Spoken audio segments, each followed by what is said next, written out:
Chapter 2. The Two Consorts. Huh, so it's true? It is. She said she saw the doctor go into their rooms with her own eyes. Mau Mau sipped her soup and listened. Hundreds of serving girls were having their breakfast in the vast dining room. The meal consisted of soup and a porridge of mixed grains. She was listening to two women diagonally across from her as they traded gossip. The women took pains to look chagrined about the story, but it was an unseemly curiosity that lit their eyes. He visited both Lady Gyokyo and Lady Liwa. Gracious, both of them? But they're only 6 months and 3 months, aren't they? That's right. Maybe it really is a curse. The names were those of the Emperor's two favorite consorts. 6 months and 3 months were the ages of the lady's children. Rumors were rife in the palace. Some of them sprang from contempt for His Majesty's companions and the airs they bore him, but others had more the savor of simple ghost stories, the sorts of tales told during the summer doldrums to beat the heat by chilling the blood. It must be, otherwise why would 3 separate children have died? All the offspring in question had been born to consorts, that is to say, they could in principle have been heirs to the throne.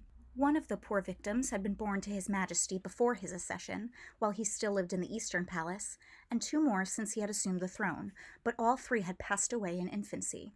Mortality was common among infants, of course, but that 3 of the Emperor's own progeny should die so young was strange.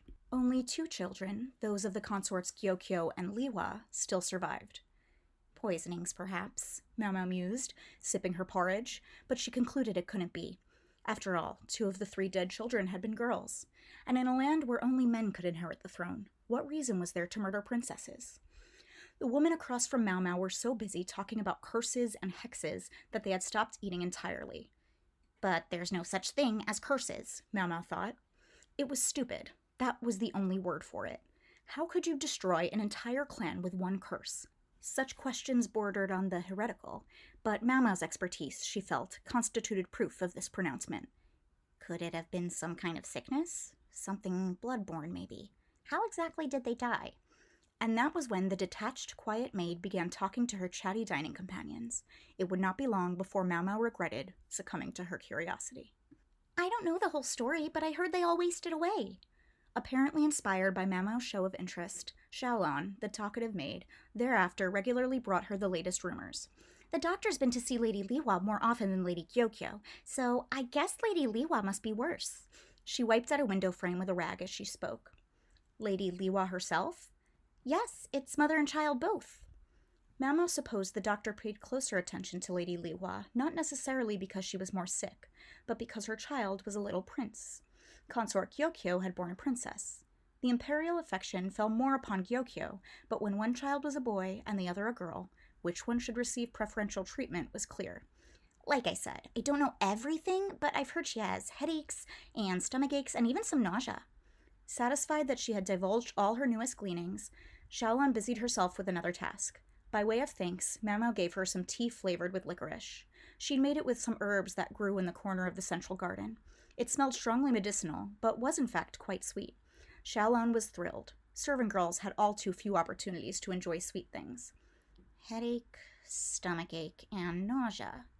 Mau Mau had some ideas as to what illnesses these might portend, but she couldn't be sure, and her father had never tired of admonishing her not to do her thinking based on assumptions.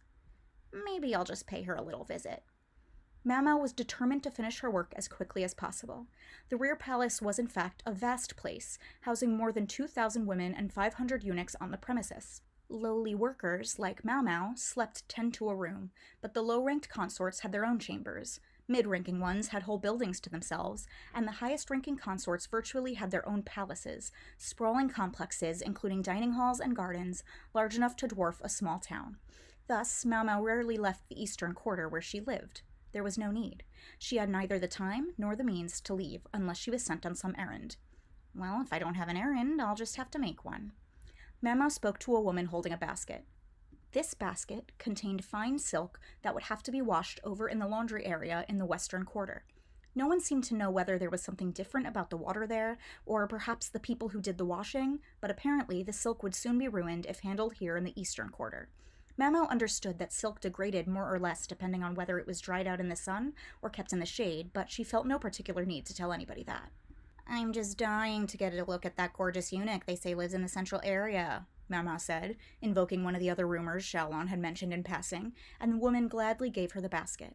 Chances for anything resembling romance were few and far between in this place, so that even the eunuchs, men who were not really men, soon became something to swoon over.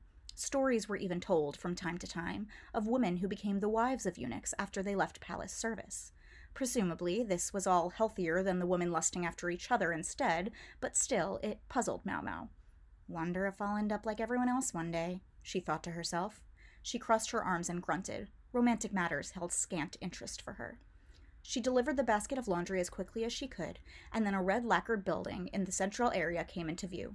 Carvings were everywhere, every pillar like a work of art unto itself. Each detail had been attended to, so that the whole was far more refined than anything on the fringes of the east quarter. At present, the largest quarters in the rear palace were occupied by Consort Lihua, the mother of the prince. The emperor was without an empress proper, which made Lihua, the only one of his women with a son, the most powerful person here. The scene Mao Mao discovered looked as if it could have come from the city itself. One woman fulminated, one hung her head in gloom, while others fussed and fretted, and a man tried to make peace among them all. It's hardly different from a brothel, Mao Mao thought, a cold observation made possible by her status as a third party, if not a gawker. The upset woman was the most powerful person in the rear palace, the one hanging her head the next most powerful, and the fussy women were attendants. The man, no doubt a man no longer at this point, interceding was the doctor.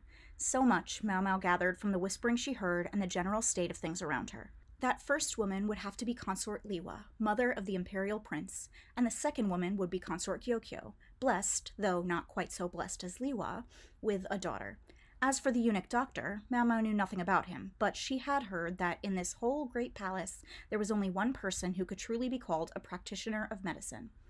"This is your doing! Just because you had a girl, you got it into your head to curse my prince to death!" A beautiful face distorted by anger is a frightful thing. Eyes as furious as a demon's, set in a face as pale as a ghost's, were turned upon the beautiful Gyokyo, who held a hand to her cheek. There was a red mark under her fingers. She had, Mao Mao surmised, been slapped with an open hand. "That isn't true, and you know it. My Xiaoling is suffering just as much as your son." The second woman had red hair and eyes the color of emeralds, and she answered the charges calmly, referring to the young Princess Lingli by an affectionate nickname. Consort Gyokyo's looks suggested no small amount of Western blood in her veins. Now she raised her head and glared at the doctor. "And that is why I request that you not neglect to attend to my daughter as well." It seemed the doctor himself was the reason intercession had been needed between the two women. He had been spending all his time looking in here at the young prince, and Gyokyo was appealing in her daughter's behalf.